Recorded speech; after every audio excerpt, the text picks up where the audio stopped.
There are two other considerations relating to this head that deserve the most serious attention. By the late act, the officers of the customs are empowered to enter into any house, warehouse, shop, cellar, or other place in the British colonies or plantations in America to search for or seize prohibited or unaccustomed goods, etc., on writs granted by the Superior or Supreme Court of Justice having jurisdiction within such colony or plantation, respectively. If we only reflect that the judges of these courts are to be during pleasure, that they are to have adequate provision made for them, which is to continue during their complacent behavior, that they may be strangers to these colonies, what an engine of oppression may this authority be in such hands! I am well aware that writs of this kind may be granted at home, under the seal of the Court of Exchequer, but I know also that the greatest asserts of the rights of Englishmen have always strenuously contended that such a power was dangerous to freedom, and expressly contrary to the common law, which ever regarded a man's house as his castle, or a place of perfect security. If such power was in the least degree dangerous there, it must be utterly destructive to liberty here.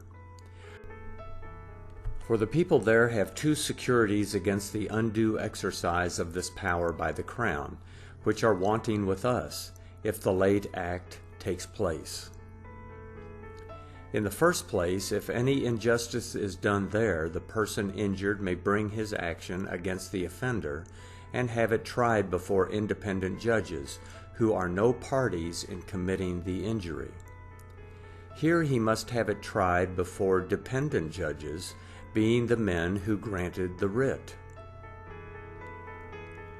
To say that the cause is to be tried by a jury can never reconcile men who have any idea of freedom to such a power. For we know that sheriffs in almost every colony on this continent are totally dependent on the Crown, and packing of juries has been frequently practiced even in the capital of the British Empire.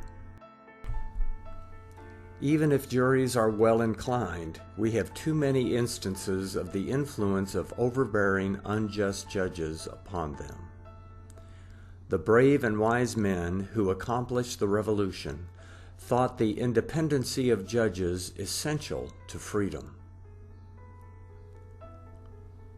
The other security which the people have at home, but which we shall want here, is this. If this power is abused there, the Parliament, the grand resource of the oppressed people, is ready to afford relief. Redress of grievances must precede grants of money. But what regard can we expect to have paid to our assemblies when they will not hold even the puny privilege of French parliaments, that of registering, before they are put in execution, the edicts that take away our money? The second consideration above hinted at is this. There is a confusion in our laws that is quite unknown in Great Britain. As this cannot be described in a more clear or exact manner than has been done by the ingenious author of the History of New York, I beg leave to use his words. The state of our laws opens a door to much controversy. The uncertainty with respect to them renders property precarious and greatly exposes us to the arbitrary decision of bad judges. The common law of England is generally received together with such statutes as were enacted before we had a legislature of our own. But our courts exercise a sovereign authority in determining what parts of the common and statute law ought to be extended, for it must be admitted that the difference of circumstances necessarily requires us, in some cases, to reject the determination of both. In many instances they have also extended even acts of Parliament, passed since we had a distinct legislature, which is greatly adding to our confusion. The practice of our courts is no less uncertain than the law.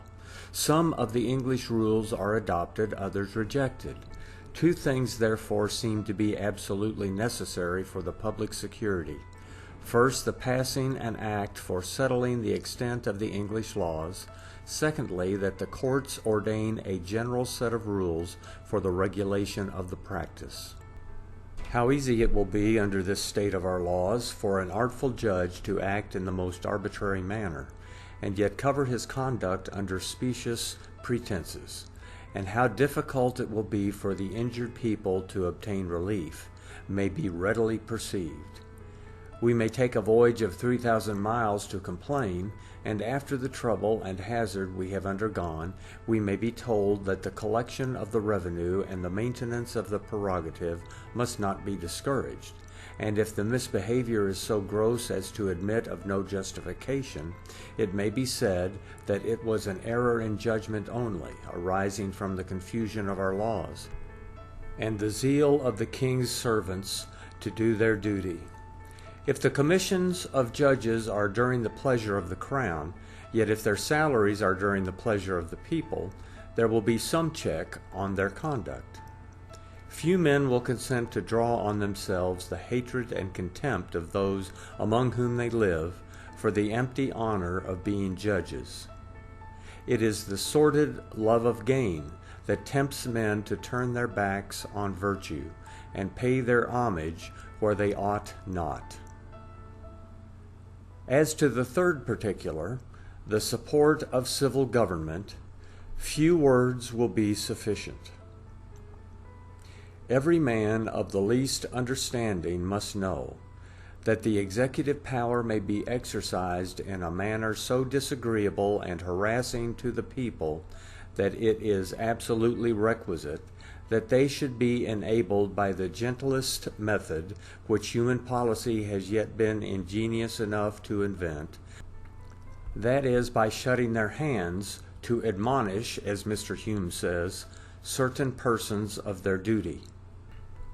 What shall we now think when, upon looking into the late act, we find the assemblies of these provinces thereby stripped of their authority on these several heads? The declared intention of the act is that a revenue should be raised in His Majesty's dominions in America, for making a more certain and adequate provisions for defraying the charge of the administration of justice and the support of civil government in such provinces, where it shall be found necessary, and towards further defraying the expenses of defending, protecting, and securing the said dominions. Let the reader pause here one moment and reflect whether the colony in which he lives has not made such certain and adequate provisions for these purposes as is by the colony judged suitable to its abilities and all other circumstances. Then let him reflect whether, if this act takes place, money is not to be raised on that colony without its consent, to make provision for these purposes, which it does not judge to be suitable to its abilities and all other circumstances. Lastly, let him reflect whether the people of that country are not in a state of the most abject slavery, whose property may be taken from them under the notion of right, when they have refused to give it.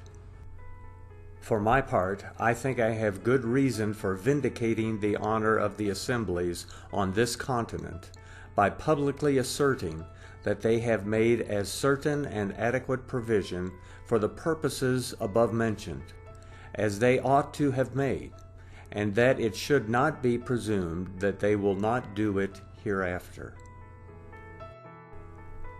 Why then should these most important trusts be wrested out of their hands? Why should they not now be permitted to enjoy that authority, which they have exercised from the first settlement of these colonies? Why should they be scandalized by this innovation, when their respective provinces are now, and will be for several years, laboring under loads of debt imposed on them for the very purpose now spoken of. Why should all the inhabitants of these colonies be, with the utmost dignity, treated as a herd of despicable, stupid wretches, so utterly void of common sense that they will not even make adequate provision for the administration of justice and the support of civil government among them, or for their own defense, though without such provision every people must inevitably be overwhelmed with anarchy and destruction? Is it possible to form an idea of a slavery more complete, more miserable, more disgraceful than that of a people where justice is administered, government is exercised, and a standing army maintained at the expense of the people, and yet without the least dependence upon them? If we can find no relief from this infamous situation, it will be fortunate for us if Mr. Greenville, setting his fertile fancy again at work, can, as by one exertion of it he has stripped us of our property and liberty, by another deprive us of so much of our understanding, that, unconscious of what we have been or are, and ungoaded by tormenting reflections, we may bow down our necks with all the stupid serenity of servitude to any drudgery which our lords and masters shall please to command. When the charges of the administration of justice, the support of civil government, and the expenses of defending, protecting, and securing us are provided for, I should be glad to know upon what occasion the Crown will ever call our assemblies together. Some few of them may meet of their own accord, by virtue of their charters. But what will they have to do when they are met? To what shadows will they be reduced? The men whose deliberations heretofore had an influence on every matter relating to the liberty and happiness of themselves and their constituents, and whose authority in domestic affairs at least might well be compared to that of Roman senators, will now find their deliberations of no more consequence than those of constables. They may perhaps be allowed to make laws for the yoking of hogs or pounding of stray cattle. Their influence will hardly be permitted to extend so high as the keeping roads in repair, as that business may more properly be executed by those who receive the public cash. One most memorable example in history is so applicable to the point now insisted upon that it will form a just conclusion of the observations that have been made. Spain was once free. Their courts resembled our parliaments. No money could be raised on the subject without their consent. One of their kings, having received a grant from them to maintain a war against the Moors, desired that if the sum which they had given should not be sufficient, he might be allowed for that emergency only to raise more money without assembling the courts. The request was violently opposed by the best and wisest men in the assembly.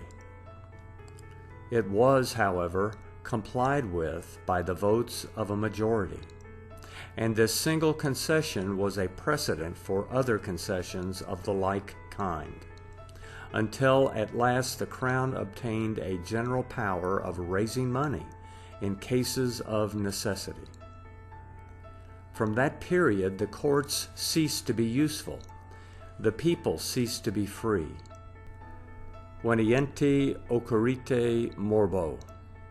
Oppose a disease at its beginning.